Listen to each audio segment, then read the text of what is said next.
But let me now welcome on board Michael Kugelman, the Senior Fellow at APAC Foundation of Canada, joining in the show right now.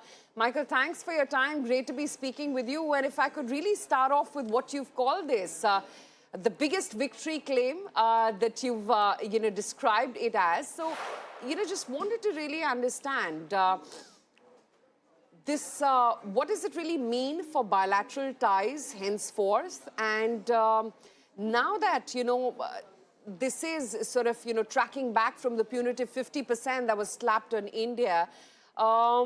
This kind of reset, what does it really indicate, which now brings it down to 18%, the tariff quantum that is? Yeah, well, it's been quite a year for U.S.-India relations, right? I mean, it's hard to believe it's almost been a year since President Trump hosted Prime Minister Modi at the White House for that summit, and they agreed to pursue this trade deal. And then we had a number of months of problems in the relationship, and there was not a trade deal. The U.S. inked a number of deals with a number of countries quite early on. We didn't have one with India, even though the U.S. and India really got a head start because Prime Minister Modi was one of the first foreign leaders to come to Washington to meet with Trump for his second term, and they pledged to pursue that deal. But I think that you had tough negotiators on both sides. You had an Indian side that put its foot down and had red lines that it was not willing to violate, and that meant that among other reasons why there was not a deal over the last few months. The fact that you got one now, I think it can be attributed to a number of factors. One being, I think the Trump administration got concerned when India concluded the deal, the FTA with the EU last week.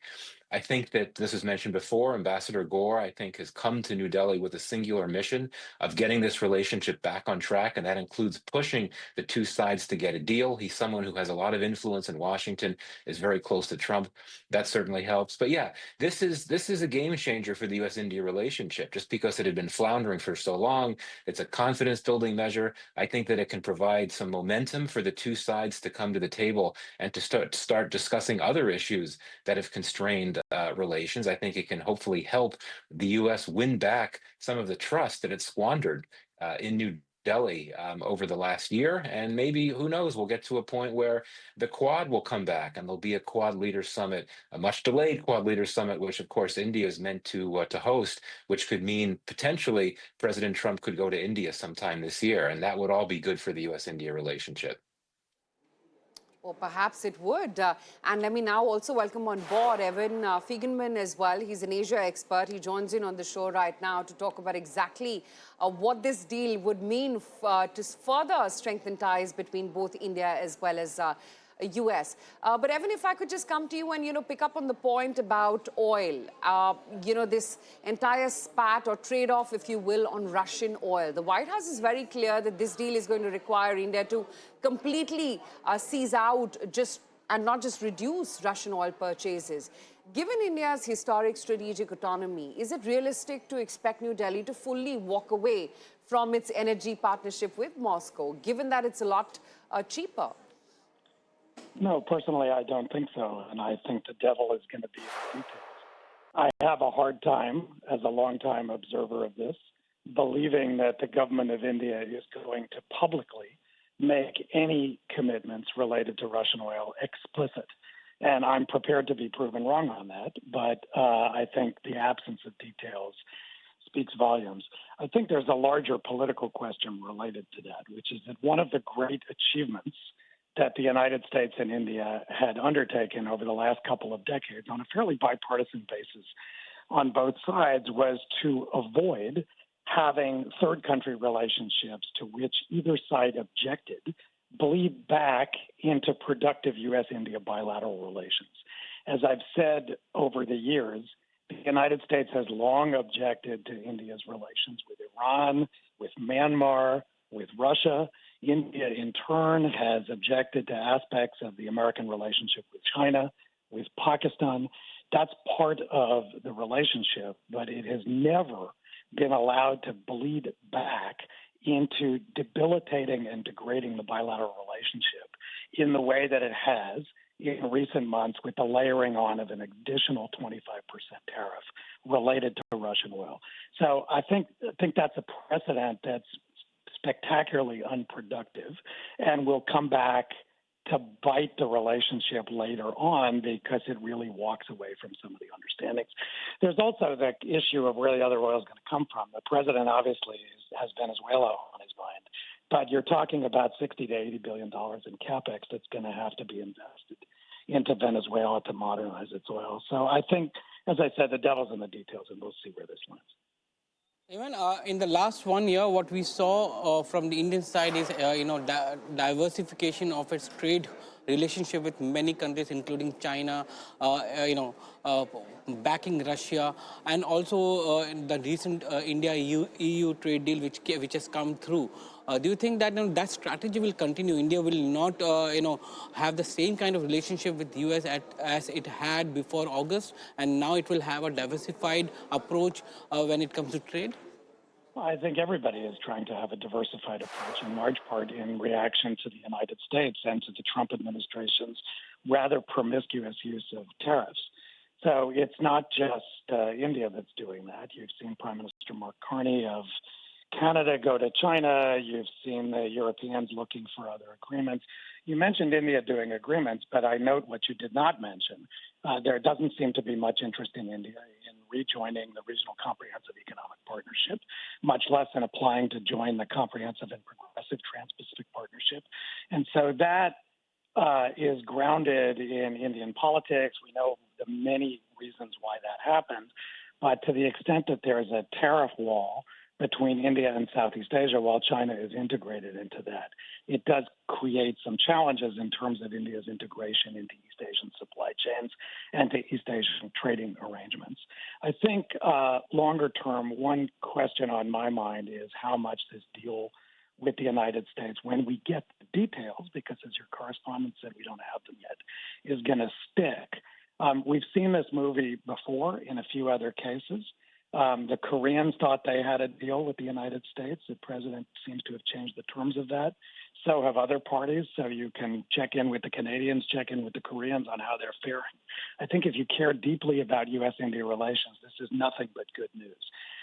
Having the floor fall out, as it has, particularly since last August, is bad for the relationship. But President Trump loves tariffs, full stop. And he has either used them or threatened them for a variety of things unrelated to trade. He's threatened them over narcotics policy. He's threatened them over BRICS membership. He's threatened them to roll back countries' domestic regulatory regimes. He's talked about how he objects to, for instance, Canada doing a deal with China, a country that the United States itself is seeking a new trade arrangement with. And so it's entirely possible that the president could change his mind down the road or begin to layer in a different set of issues.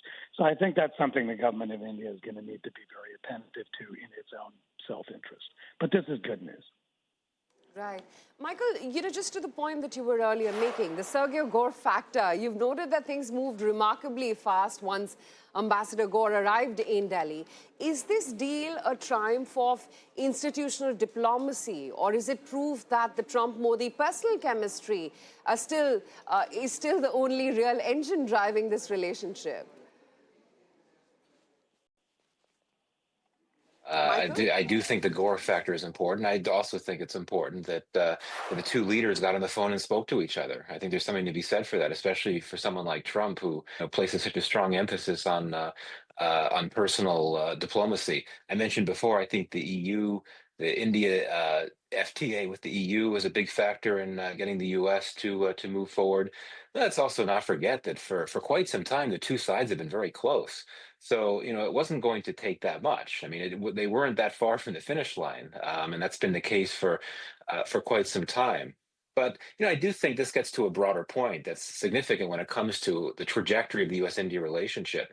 Over the last year, one of the big reasons why the relationship has been troubled is because the White House has been driving policy toward India, and that's where the hardline views have been. That's where the sharp, ugly criticism was coming from. The comments about India's debt economy and all of that. This was coming from Trump's top advisors.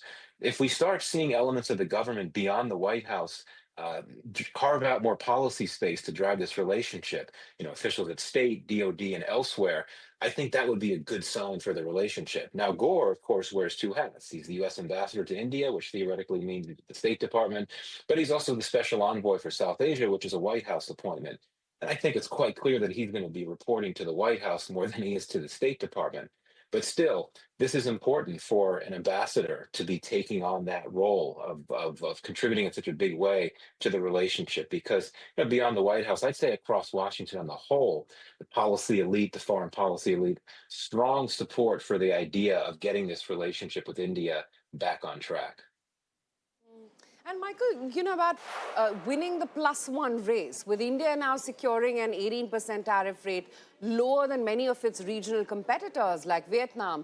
Is this the sort of definitive moment where you think India can finally capture the China +1 manufacturing wave, or do you sense that higher Indian costs still negate this tax advantage?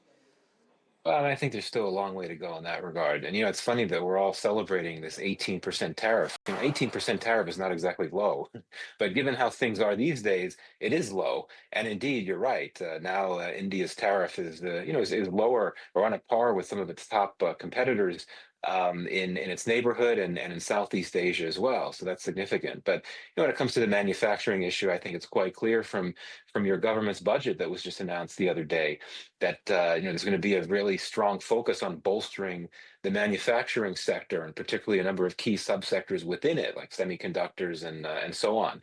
So I think that suggests that there's still a lot of work to be done. But clearly, this is a win-win. This deal, it's going to be a good thing for India's economy, and that clearly is going to trickle down to the manufacturing sector as well. There's still a long way to go when you want to start talking about pushing back against what China's been able to do in this department.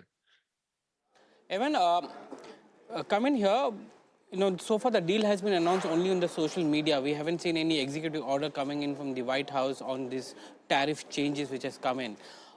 And the bilateral trade agreement which we are talking and are in discussion with, we haven't heard much of it. It's only the tariff around which has been spoken about in the social media. Do you think that we are still far off from a bilateral trade agreement between the two nations? Well, the United States doesn't do bilateral trade agreements anymore. The proper word to use for this is deal. And that's my point, is that, back in the Jurassic era, when the United States did formal free trade agreements or did plurilateral agreements, there was a structure and a rhythm to these things. And sectoral opening, different kinds of pledges were usually formalized in agreements. That's not the way this White House rolls, as we say in American English. And so that is both the flexibility in these things, but it's also the downside of them. Because, as I said, since the president drives a lot of policymaking, he can easily turn on a dime, and he raises and lowers rates all the time. So I would wait to see what's in writing. As I said earlier, what we've seen with Korea and Japan has been in writing, and then it's turned out to be much more complicated in the aftermath. So my guess is that this is more of a framework for an agreement, but we'll see what happens in the details. And I think it's pretty clear that the way some people on the U.S. side are characterizing what the government of India has agreed to may not pan out exactly in that way. So I'd want to hear from the government of India about what it committed to. Right. Awaiting the finer print. But Michael, Evan, both of you, thank you so much for your time today. Great to be speaking with you on ET Now.